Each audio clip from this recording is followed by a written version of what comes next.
दिया। आज विडंबना है कि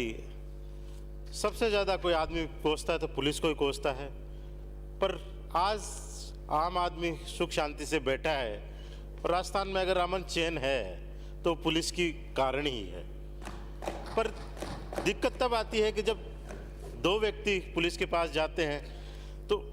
उसमें एक गलत और एक सही होना ही है, पर हर गलत आदमी भी यही सोचता है कि मैं सही हूँ, क्योंकि सब अपने आप को एक सही सोचते हैं। वहाँ दिक्कत आती है और वहाँ वो ये सोचता है कि पुलिस हमारे पास गलत कर रही है, पर हकीकत में ये है नहीं, क्योंकि पुलिस तो अपने अनुसंधान से चलती है, जो उसके सामने साक्ष्य आते हैं उससे चलते हैं। आज मुख्यमंत्री ने एक अच्छा बजट दिया और विशेष तौर से पुलिस में और कैसे सुधार किया जाए उसकी तरफ से देखा, क्योंकि आज का समय है जहाँ अपराध भी देखें तो अपराधी भी बड़े शातिर हो गए। आज अपराधी हाईटेक हो गए हैं, उनका तरीका चाहे चोरी का हो चाहे अपराध करने का हो वो बदल गया है पहले की तरह से, और उसी के हिसाब से पुलिस की जांच का दायरा है वो उसी तरह होना चाहिए। पर संसाधन जो हैं वो उतने उपलब्ध नहीं है जितने उपलब्ध होने चाहिए। आज मुख्यमंत्री जी अच्छा निर्णय किया है कि 5 लाख कैमरे हम पुलिस थानों को उपलब्ध कराएंगे, तो मैं ये कहूँगा इनको जल्दी से जल्दी लगवा दिए जाए, क्योंकि आज किसी भी अपराध में अनुसंधान होता है तो पुलिस सबसे पहले ये देखती है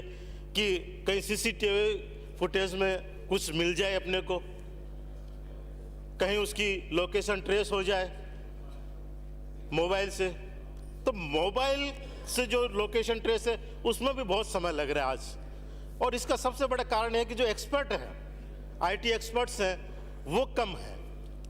तो एक पुलिस में एक जो भर्ती कांस्टेबल की है उसके साथ साथ कोई इस तरह का एक कैडर बनाया जाए कि जिसमें सिर्फ आईटी एक्सपर्ट हो,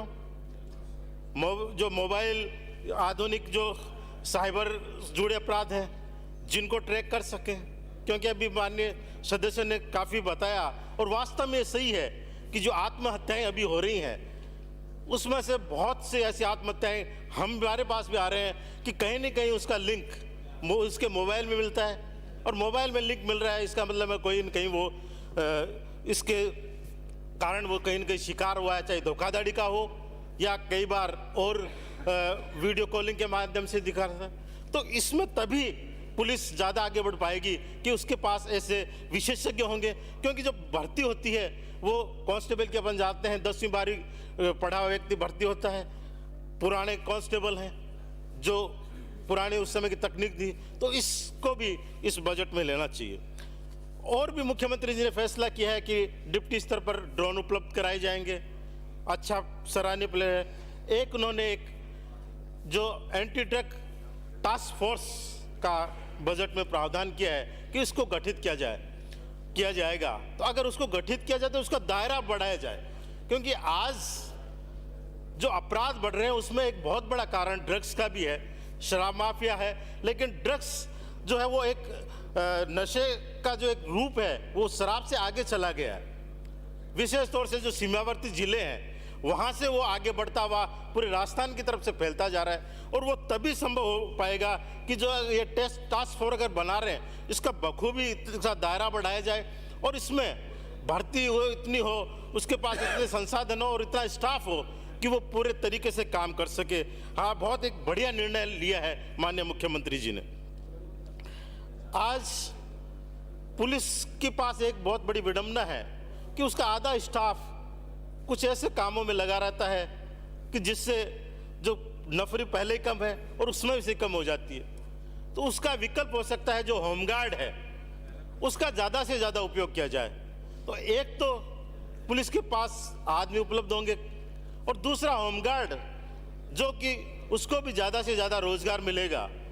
विशेष तौर से अपन देखते हैं मेले लगते हैं, मेलों में आधा स्टाफ चला जाता है, उस थाने का तो पूरा ही चला जाता है, बल्कि जिला पुलिस लाइन से भी स्टाफ बुला लिया जाता है। और काम क्या करती है वो पुलिस वहाँ? सिर्फ या तो उनको लाइनों में लगा रही है, जो होमगार्ड भी आराम से लगा सकता है, वहाँ कोई अपराध या कोई घटना का काम नहीं हो रहा है, या वहाँ वो जो वाहन है वाहनों को इधर उधर करवा रही है, ट्रैफिक दे रही है। तो वो एक आम होमगार्ड का आदमी भी कर सकता है। बस एक पुलिस या 2 कांस्टेबल, हेड कांस्टेबल हो या एक एसएसआर को, उसके बाद में 10, 20, 30 होमगार्ड के आदमी हो, उनसे इस प्रकार के काम हो सकते हैं, जिससे कि जो पुलिस है वो भी अपना दूसरा काम सुचारू रूप से कर सकती है और होमगार्ड का भी अच्छा सा। 2 मिनट है तो 2 मिनट में मैं बात एक और करूंगा जेल की, कारागार विभाग की, कि कारागार विभाग की सभी ने मांग की कि एक आज थाने बढ़ गए, आज मुंसिफ कोर्ट, ट्रायल कोर्ट काफ़ी बढ़ गए, तो उस हिसाब से जो जेलों की संख्या है वो नहीं बढ़ पा रही है। तो कम से कम हर तहसील मुख्यालय पर या जहाँ जहाँ मुंसिफ कोर्ट है वहाँ सब कारागार होना जरूर है। मैं सुजानगढ़ की, मेरे क्षेत्र की बात करूँ, 6 थाने हैं, 2 डिप्टी स्तर के ऑफिस हैं, एडिशनल एसपी स्तर का है, पर कारागार नहीं होने से उनको 50-100 किलोमीटर दूर ले जाया जाता है। तो पुलिस का एक काम भी बढ़ा हुआ है और दूसरा आम आदमी को भी उससे परेशानी है। तो अगर उप कारागार सुजानगढ़ में खोला जाता है तो दोनों को ही फायदा होगा। दूसरा, जो यातायात और ट्रैफिक की जो सुजानगढ़ शहर में पर्टिकुलर देखें समस्या है, और एक सालासर गांव छोटा है, वहाँ बहुत बड़ी समस्या है। सालासर की समस्या ये है कि वहाँ का थाना दिन भर मंदिर में आने वाले वीआईपीओ की है, उनकी सेवा में लगा रहता है, प्रोटोकॉल है, लगना पड़ता है, वीआईपीज आते हैं, जजेस आते हैं, पुलिसकर्मी आते हैं, पूरे देश से आते हैं। और दूसरा, वाहनों की और भीड़ की इतनी समस्या रहती है कि पूरा थाना उसी की व्यवस्था में मंगलवार और शनिवार को तो लगा ही रहता है, और आजकल रविवार को उससे भी ज़्यादा भीड़ होती है। तो वहाँ एक अलग से चौकी स्थापित हो जाए मंदिर के लिए, ताकि वो मंदिर की व्यवस्था और उसको देखता रहे, जिससे कि पुलिस थाना और उसके अंतर्गत जो इतना बड़े गांव और इतना बड़ा है उसको थोड़ी सी सुविधा हो जाए काम करने के लिए। और दूसरा, सुजानगढ़ शहर में अलग से इसका एएसआई एसआई स्तर का एक जो ब्लॉक है, और ट्रैफिक का एक अलग बनाया जाए, क्योंकि ट्रैफिक की बहुत बड़ी समस्या हो गई है, विशेषकर छोटे कस्बों में जहाँ गलियाँ तंग होती है और ज़्यादा समस्या होती है। बड़े शहरों में तो फिर भी जगह ज़्यादा होती है, थोड़ी रास्ते होते हैं, पर छोटे शहरों में जाम की ज़्यादा होते हैं, इसलिए ये दिक्कत होती है। एक मैं मांग करूँगा कि लास्ट मांग की, लालगढ़ जो बिदासर सांडवा थाने के अंतर्गत आता है, वहाँ एक चौकी खोली जाए, क्योंकि वहाँ से वहाँ की दूरी 45 से 50 किलोमीटर उन गाँव की दूरी है। तो वहाँ के लोगों को आना पड़ता है बार बार किसी भी काम से, और सांडवा की पुलिस को भी उन लालगढ़ और आसपास के गाँव की व्यवस्था देखने में बहुत समय लगता है। तो वहाँ एक पुलिस चौकी खोल जाए तो वहाँ मदद होगी। आपने समय दिया, इसके लिए बहुत बहुत धन्यवाद।